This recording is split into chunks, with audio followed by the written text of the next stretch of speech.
소대형 배가 들어오는 날 항구에선 무슨 일이 벌어질까요? 국내 최대 규모의 유조선이 들어오면 긴장감 넘치는 특급 작전이 펼쳐지고요. 크루즈가 들어올 때면 이동식 환전소부터 환영 인파까지 모여 인사니내를 이룬다고 합니다. 항구에서 생긴 일 VJ 특공대가 취재했습니다. 오늘만을 기다렸다. 초대형 유조선부터 초호화 유람선까지 큰 배가 항구에 들어서는 그날, 아파트 한 채가 움직이는 거예요. 바다가 덜썩덜썩 항구가 시끌벅적. 초대형 배가 들어오는 날, 그곳에선 무슨 일이 벌어졌을까? 다 함께 가보실까요? 울산의 한 공장. 들어서는 관문부터 심상찮다. 이 지역은 국가부 항목표 각급 시설이므로 안내실에서 안전 교육과 출입 절차를 거치셔서 이렇게 출입이 가능하거든요. 어렵사리 국가보안시설 출입을 허가받았지만 첩첩산중이다. 제한속도 30km 미만에 곳곳마다 출입 통제 받기를 수차례. 가도 끝없이 펼쳐지니 아이 대체 얼마나 넓은 거야 여기가. 250만 평 정도 되고요. 여의도 면적의 한 3배로 보시면 이해가 가실 겁니다. 더 넓은 규모 자랑하는 이곳은 유조선이 드나드는 항구가 있는 정유 공장. 원유의 수입부터 가공까지 비밀 작업이 이루어진다. 본격적인 작업은 기름을 실은 유조선이 들어와야 시작된다. 갑자기 한가롭던 항구가 소란스럽다. 다급히 바다로 나선 사람들. 그들을 긴장하게 만든 배의 정체는 바로 주랑 44일 만에 돌아온 유조선 되시겠다. 63빌딩의 1.5배에 달하는 크기, 32만 톤급에 달한다. 200만 바렐 정도 됩니다. 200만 바렐 하면 한 우리나라 한 하루 정도 전체가 사용할 수 있는 그런 정도의 양입니다. 원유 운반선 치고는 제일 큰 배죠. 중동에서 운반해온 원유 하역을 위해 유조선 위는 준비 작업 한창이니 한편 배 밖에서는 유조선을 밀어줄 예인선까지 등장했다. 서너 척의 예인선들은 시동을 끈 유조선의 위치를 잡아준다. 배가 너무 등치가 크고 이게 기동력을 잃어버렸을 적에 이걸 갖다 헬퍼해주는 선박 안전 보조하는 배입니다. 예인선의 안내로 유조선이 방향을 잡자 원유 하역 파이프 연결을 위한 바다에서 전문가들이 탑승한다. 바로 해저에 숨은 송유관을 통해 6km 원유를 하역해야 하는 상황. 배를 대는 것이 급선무다. 저반 작업하고 싶다. V 저반. 어디에 접안하는 거예요? V. 해저 송유관과 유조선을 이어줄 부위 6kg 기름을 넣을 수 있도록 깔때기 역할을 담당한다. 원유가 부위로 도달하기까지 제일 중요한 전달 도구는 파이프 연결을 위해 작은 배들까지 총 출동하고 크레인을 이용해 파이프를 끌어올려 유조선과의 연결을 성공시켰다. 360도 마음대로 터닝이 가능하거든요. 우주는 수심이 좀 낮고 밖에 외항에 V를 설계해서 원유선이 들어오면은 저반을 해가지고 원유를 나가도록. 원유를 내려 가벼워지면 유조선은 무려 21m나 수면으로 솟아오른다. 마지막 원유 한 방울까지 6km 내보내도 선원들 내릴 생각을 않는다. 작업 시작을 일단 하면은 끝나기까지 한 40시간 정도 걸리는데 40시간 작업이 끝나면은 바로 출항해서 이제 짐을 다시 싣기 위해서 중동 쪽으로 가게 됩니다. 출항 후 평균 6개월을 배에서 생활하는 선원들을 위해 유조선의 노래방부터 식자재 창고까지 없는 게 없다. 있는 게 한 25명 먹는 걸로 약 91분. 91분에 만만치 않은 식량 비축을 위해 저장한 필수 하역 작업을 틈타 부식배까지 등장했다.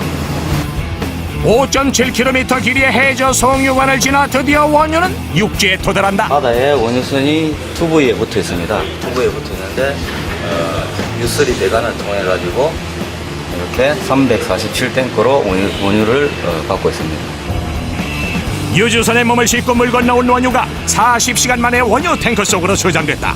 그 양이 상상을 초월하는 수준. 이게 1억 1,500리터 되겠습니다. 전 국민한테 콜라병 1.5리터 콜라병을 2병씩 돌아갈 정도 양이 됩니다. 한 달이면 보통 10대번 드나드는 유조선. 새 신부가 꽃단장 하듯 가동 과정 거쳐 우리가 사용하게 된단다.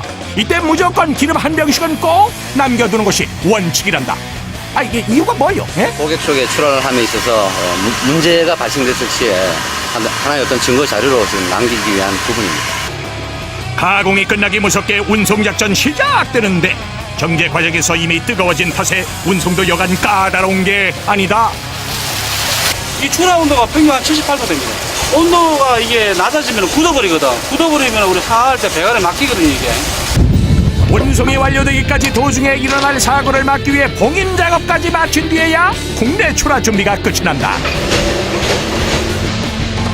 모든 작업은 공장 안에 자리 잡은 기름 전용 기차역에서 이루어지고 기름을 생산해서 발송하는 화물역인데요. 유일하게 공장 안에 역이 있는 곳입니다. 신호와 함께 기름 수송 열차가 들어서는데 하절기엔 하루 평균 6번, 동절기엔 하루 평균 12번을 오간다. 313호 열차 발차. 일방식 그대로인 기차역.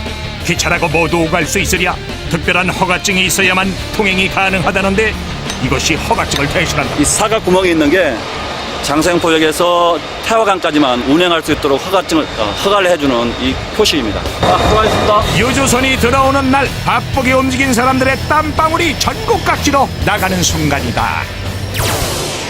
이른 새벽 인천 포도 배에 관해선 척척박사라는 인물들이 총 출동했다는데 그 정체를 밝히시오. 이후에는 이제 도선사님을 모셔다 드리는 겁니다. 인천 앞바다를 훤히 꿰뚫는 바다의 길잡이 황금 몸값 도선사 되겠다. 도선 스케줄입니다. 제가 도선할 때가 이게 스케줄 6번에 있는 코스타 빅토리아 7만 5천 톤짜리. 중국 상해에서 출발 24시간 꼬박 항해를 마치고 들어오는 초호화 유람선. 인천에 첫 발을 내딛는 순간 위풍당당한 풍채에 두 눈이 휘둥그레진다. 보드에선 제일 먼저 줄잡이맨이 다가서는데 배를 안전하게 벗들어매는 것이 그의 임무. 원래 관문으로 들어가야 되는데 배가 크니까는 관문으로 못 들어가요.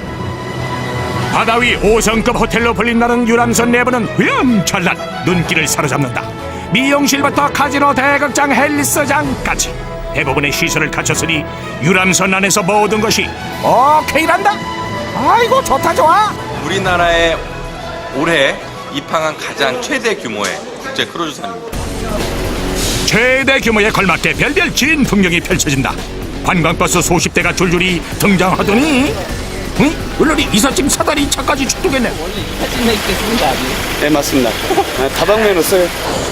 인천 북항엔 크루즈 정박 시설이 없어 이삿짐 나르던 승객들의 짐을 나르는 것이 사다리차의 역할이다. 승객들의 짐이 원래는 여기 3층, 4층 데크에서 내려줘야 되는데 이 인천의 그 조수관만차가 심해서 할 수 없이 고육직책으로 이 제안을 한 거죠, 배하고. 보도에서 터미널까지 20여 분. 운반도 중 승객짐 하나라도 잃을까? 굳게 닫힌 문은 사각형 딱지로 밀봉 완료. 대관으로 하는 겁니다. 어서옵쇼! 중국에서 건너온 관광객들 1000여 명이 쏟아지던 내려오고 제짝 찾듯 가이드의 손님 찾기 시작된다.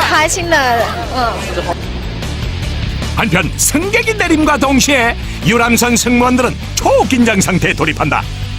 그 이유는 벼락치기 청소 대작전이 시작되기 때문이다. 유말씀.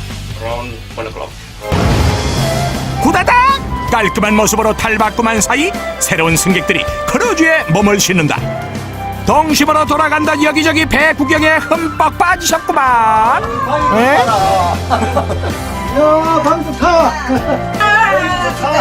이곳이 바로 지상 아니 해상 낙원일까? 오붓한 시간에 감탄과 감격은 보너스. 나도 좋아요. 나도 좋아.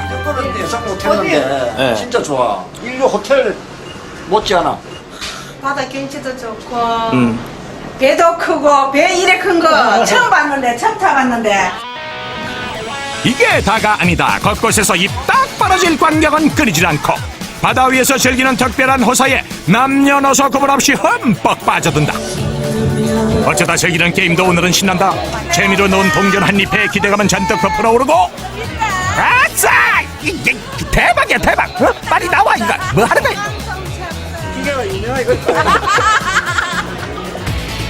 명실상부 국내 크루즈의 메카라고 불린 날은 부산항 역시 분주하다. 사장님 되돌아와요. 며칠에 한 번꼴로 거러주가 자주 드나들다 보니 환영법도 남다르다. 배가 들어오면 거기에 맞춰서 애들 환영 공연을 합니다. 부산을 널리 알리겠다는 일념 하나로 뭉친 사람들 우렁찬 입항 선물 안겨주고 거러주 환영에서 환송까지 책임을 진 지 벌써 4년째. 거러주가 입항할 때면 절대 빠지지 않고 출동하는 특별 차량. 우선 자리 잡고 판을 펼치는 펌부터 남다른데 크루즈가 들어와서 외국인들이 많이 오셔가지고 은행을 통째로 옮겨놨습니다. 환전 업무하기 위해서. 예. 이름하여 이동식 환전소. 거러주가 들어오는 시간에 딱 맞춰 모습을 드러내는 안성맞춤 은행이다. 오늘 준비한 돈만 우리 돈으로 6천만 원. 이 정도는 기본이다. 어찌 환전만 하랴. 환전 고객 위한 무료 엽서 배송 서비스까지 준비했다. Excellent service in this Busan especially. 거러주 바로 옆에선 반짝 기념품 시장 펼쳐지고 한국에서 추억 담긴 기념품 고르기가 한창이다. 크루즈 들어오는 날이 저희한테 대목입니다. 사고 파는 재미에 한국 정은 더 웃음이 넘친다. 넘쳐. I love Korea. We love Korea. Best. And then is the port so far. 수산물 무역의 중심지 부산 감천항. 이른 아침부터 특별한 손님 맞이로 항구가 들썩 바쁘다 바빠. 참치 있지 않습니까? 거기 적재할 때 샷입니다. 받침대. 멀리 태평양에서 건너오는 600톤 참치배를 맞이하기 위해 작업대 설치에 나섰다. 오늘 할 거는 한 200톤 정도 됩니다. 시간은 한 8시간 정도 작업을 할 예정입니다. 성난 파도와의 사투를 마치고 약 5개월 만에 돌아온 참치 운반선. 배가 육지와 맞닿은 순간 모든 이들의 관심은 오직 참치뿐이다. 10여 대의 냉동차가 참치 맞을 준비로 선별장을 내왔사고 그 열기에 힘입어 드디어 영하 50도의 냉동창고 개봉. 또 초이와 사투를 벌일 하역사들이 한여름에도 입고 또 껴입고 땀띠나겠네. 도대체 몇 겹을 껴입은 거요? 응? 아이고 이거 얼굴까지 가리고. 모티랑 티 2개, 잠바 5개. 밀리메타 자리 있다면 항구엔 하역사가 있다.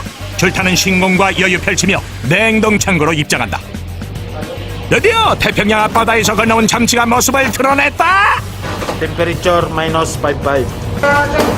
무시무시한 냉기 뿜으며 위험자랑하던 참치. 안전한 육지 착륙 위에 잠시 굴비 신세로 탈바꿈 하는데 이때가 하역사들이 제일 긴장하는 순간. 마골 위에 올라갔어요. 끈을 껴야 되니까 마골 하나 미끄러지면 사실 뼈부러지니까 위험하고 추운 거 두 가지가 있어요. 쇳덩어리와 맞먹는 약 1톤가량의 참치들이 공중부양하자 시선 집중, 긴장 고조. 다행히 선별장 위로 무사 착륙 성공한다. 쏟아지는 참치의 환영인파 몰려들고 그중 유일하게 매의 눈으로 참치를 노려보는 이가 있었으니 규격 체크합니다. 15상, 25상, 40상 40kg 이상 되는가 안 되는가. 한 배에서 동고동락한 참치들은 크기와 종류별로 주인 찾아 제각각 흩어지는데 특별한 경매는 필요치 않다 이 말씀. 우리 국적 그 조업선들이 잡아가지고 벌써 매매가 이루어진 거예요. 매매가 이루어져서 자기네도 공장으로 가져가는 거예요. 하지만 방심은 금물. 참치가 거쳐야 할 검사 작업이 있다. 필요한 건 오직 칼 하나. 바로 꽁꽁한 참치의 속살 확인 작업이다. 어이구 힘들어. 기름기가 참치에 많은지 없는지 그거 체크하기 위해서 이렇게 선별하기 위해서 이렇게 꼼꼼한 확인 작업까지 마친 참치는 사르르 녹는 횟감용으로 전국 각지로 출동하게 된다. 덕분에 상인들 얼굴엔 벌써부터 웃음꽃이 만발이다. 예, 기분 좋습니다. 돈 버니까 좋지. 항구의 웃음과 힘을 실어준 큰 배 들어오는 날, 육지와 해상에서 오랜 시간 땀 흘리며 노력한 모두에게 박수를 보낸다.